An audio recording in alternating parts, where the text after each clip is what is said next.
deeply ingrained in American youth is the zest and aptitude for rugged athletics.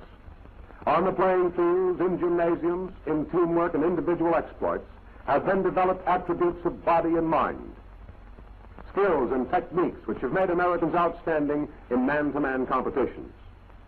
Long trained and inspired to excel in all the virile sports and games, we've always played to win without pulling any punches, but always in strict accordance of the rules of sportsmanship and gentlemanly conduct.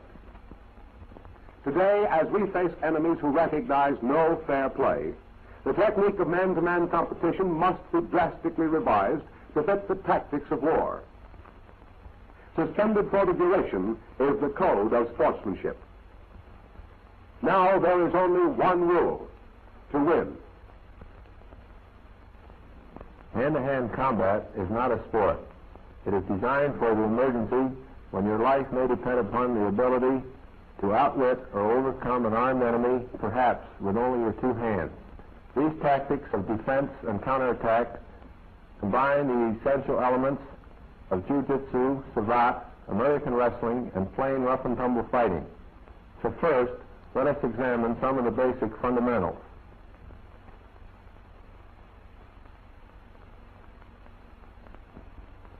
The basic body stance is one of easy balance, deceptively relaxed, yet actually always ready for quick counterattack. Arms are held lightly across the chest or spread with hands on hips. From either position, they are shifted instantly to meet an assailant's lead. Feet are slightly spread and firmly balanced. They must never be crossed, but always ready to shift or pivot according to the character of the maneuver.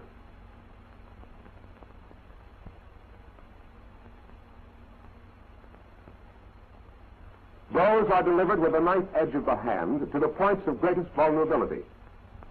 These primary vital points include the side of the neck midway between chin and ear, just under the jawbone, the larynx, or so-called Adam's apple,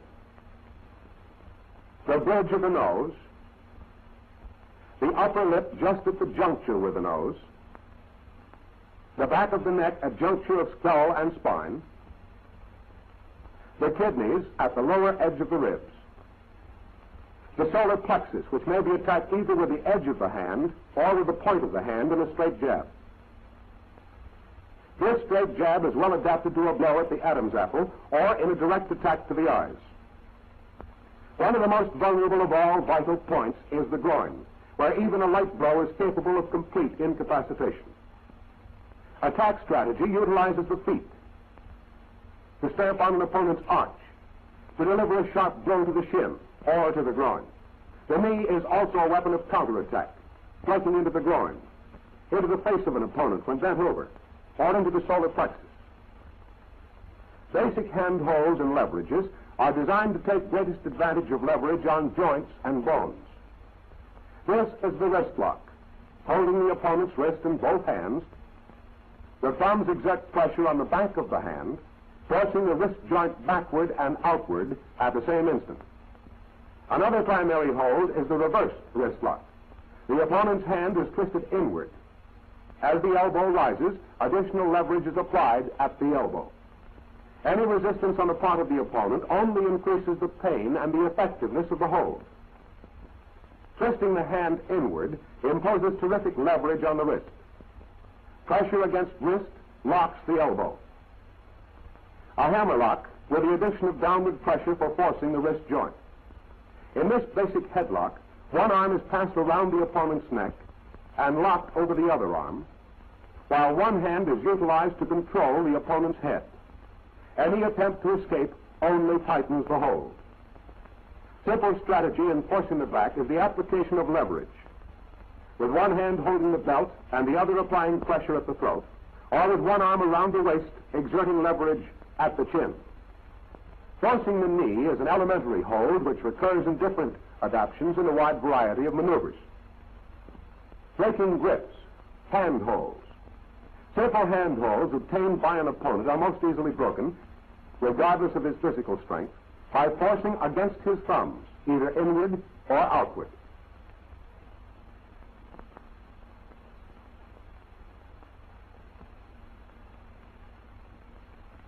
Slow motion photography clearly illustrates how forcing upward against the thumbs of an opponent nullifies even superior physical strength and breaks the grip. Breaking rear stranglehold with body twist. When a stranglehold is applied, it is possible to escape by means of sudden body twist with lowered head. In slow motion, it will be observed that hunching the shoulders and twisting breaks the hold, while the hands are held in a position of defense against kicks or knee blows. Breaking the rear stranglehold with thumb lock.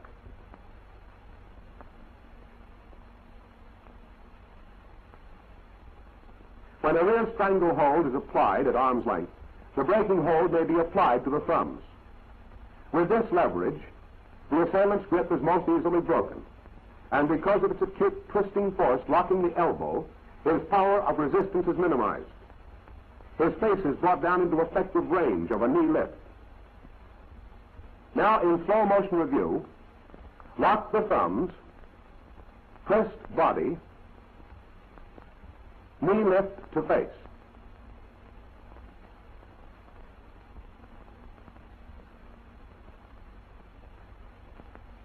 Breaking rear strangle with flying mare.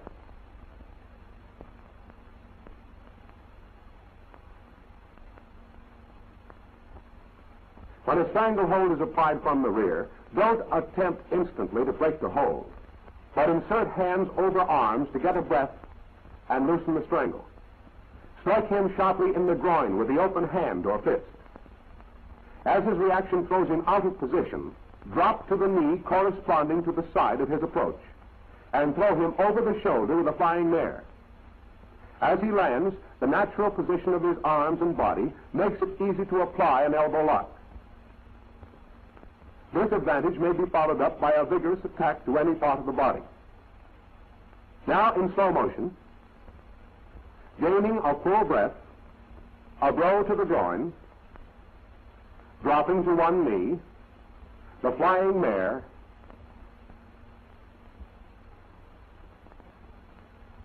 the elbow lock. Breaking the rear body lock with leg lift.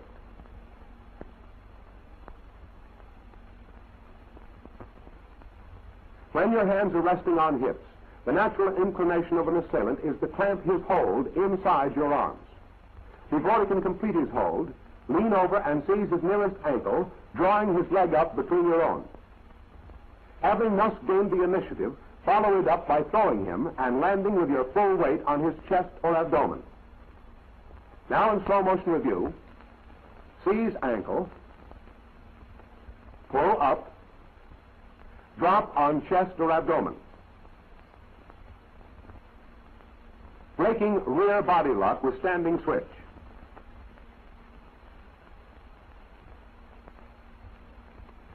In this counter, the first move is to secure your assailant's arm with your hand. Then, locking your left foot behind and inside his, clinch your position by getting a grip on his leg or groin with your left hand. Then fall backward. With your assailant on the deck, you can choose between breaking his arm or continuing the attack to back of neck while he is immobilized by a leg spread clamp on his feet and legs.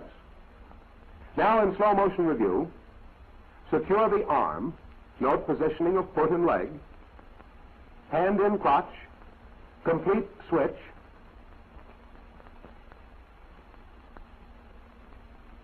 spread legs.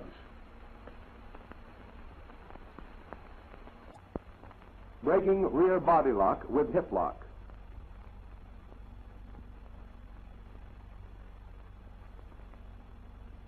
As the assailant clamps on his body lock, turn into him.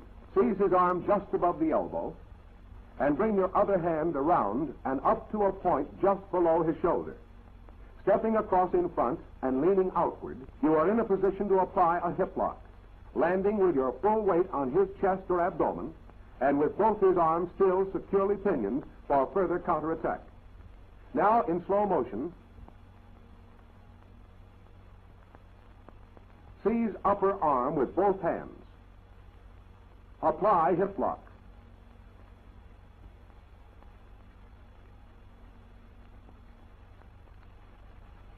Breaking front strangle with arm wedge.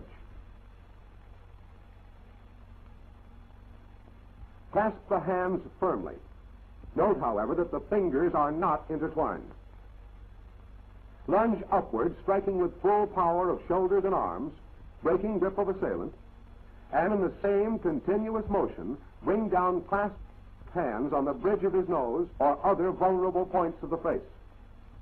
In slow motion photography, observe the progressive details of the complete maneuver. Clasp hands firmly, lunge upward, strike blow to nose. Breaking front body lock with knee lift or foot kicks.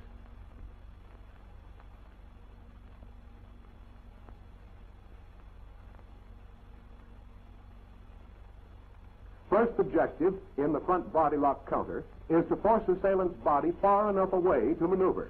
Then he may be thrown off balance by stamping on his arch, a shot kick to the shin, a blow to the groin with the knee, or a combination of all. The fallen man should be approached from the rear, out of range of his feet, and to a position to continue the counterattack. Now, in slow motion review,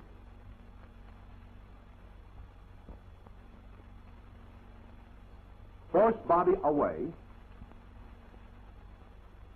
stamp on arch, kick to shin, blow to groin, or combination of all,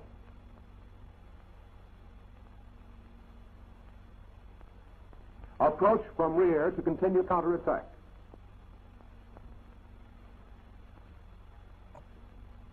Breaking front body lock with hip lock.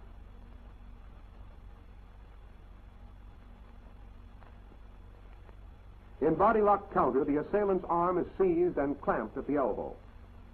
Your other arm is passed under and around his opposite arm at the chest. With both his arms secured, and by extending the hip and bending to the side, you are set to throw him with a hip lock, landing with your full weight on his ribs and abdomen, and in position to continue any counterattack. Now, in slow motion, seize arm at elbow, extend hip to side, apply hip lock.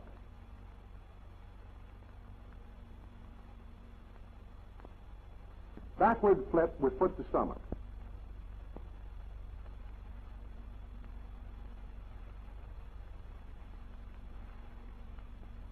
As your assailant attacks you, reach over his arms and grasp clothing firmly. Place foot in his stomach as he continues his forward motion. Fall back, kicking assailant overhead, where he drops to deck on his back. You can retain clothing grip for a stranglehold and control him for further attack. Now, again in slow motion. Grasp clothing, place foot in stomach, fall backward, kick assailant overhead, retain hold, conclude attack.